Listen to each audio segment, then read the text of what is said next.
The purpose of the Chief Fire Officers Association is to reduce loss of life, personal injury and property damage, as well as protecting our environment through improving the practice and understanding of firefighting, fire protection and environmental protection throughout our membership and consequently throughout the fire and rescue services. Our members are at the heart of everything we do. We have 350 senior officers and every UK fire and rescue service among our members, as well as a number of affiliate organisations. As every UK fire and rescue service is a CFOA professional partner, all of their employees have direct access to the extensive work and networks facilitated by CFOA. Through an extensive programme of work overseen by our presidential team, 4 strategic directors and 3 co-opted directors, we deliver on our 4 strategic aims of leadership, professional advice, communication and development.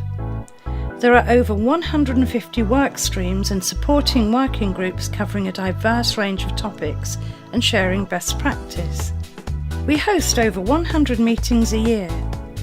However, a lot of our work is facilitated through our online communities system, which has over 180 groups. As the professional voice of the fire service both within and outside the sector, we have worked hard to raise our profile. This has included interviews on national television, holding conferences and addressing national issues such as furniture fire safety, flooding and resilience.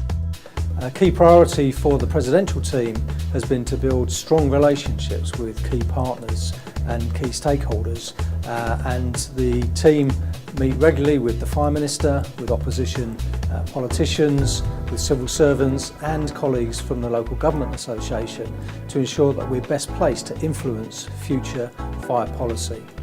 We also meet regularly with colleagues from the other emergency services and have built very strong relationships with ACPO, with ACE and with a range of other associations linked to our agenda.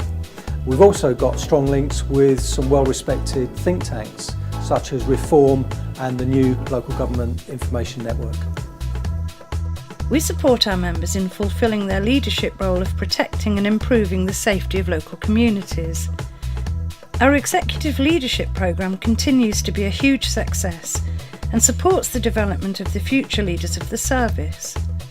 We bring together a range of experienced professionals, technical specialists and dedicated practitioners and provide a platform for sharing and learning to drive improvements in the service.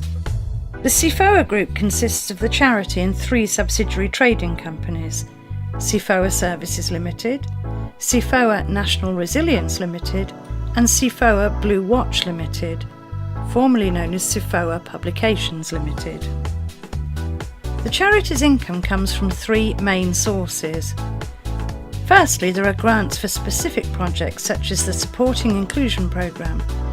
This is about 20% of the total funding. Secondly, from the membership, either as individual members or as professional partners. About 30% of the charity's work is funded in this way. Finally, the charity is supported by the profits of its subsidiaries. This has grown considerably and the plan is to increase this further over the next 3 years. The main area of spending for the charity is for the services provided by the headquarters office, including support for each of the 4 directorates.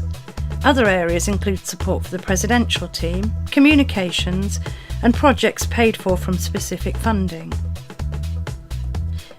Overall, the charity has a sound financial footing with a 3-year financial plan. What does the future hold? Greater collaboration, new governance models and radical reform are likely to become the norm in fire and rescue services across the UK. As the pace of change quickens, we will be supporting our membership and the sector in making transformational change while continuing to be a repository for good practice, research commissioning and information exchange. We will continue to provide members with personal development opportunities that give them the skills to manage change and enhance our cross-sector leadership programme to enable us to learn more from others involved in transitional change. The point I'd like to make is that each and every one of those individuals has a significant contribution to make to the fulfilment of the association's objectives, and in particular driving forward our agenda, particularly over the course of these next few years, which will be very, very challenging times, not just for fire and rescue services but for the professional association.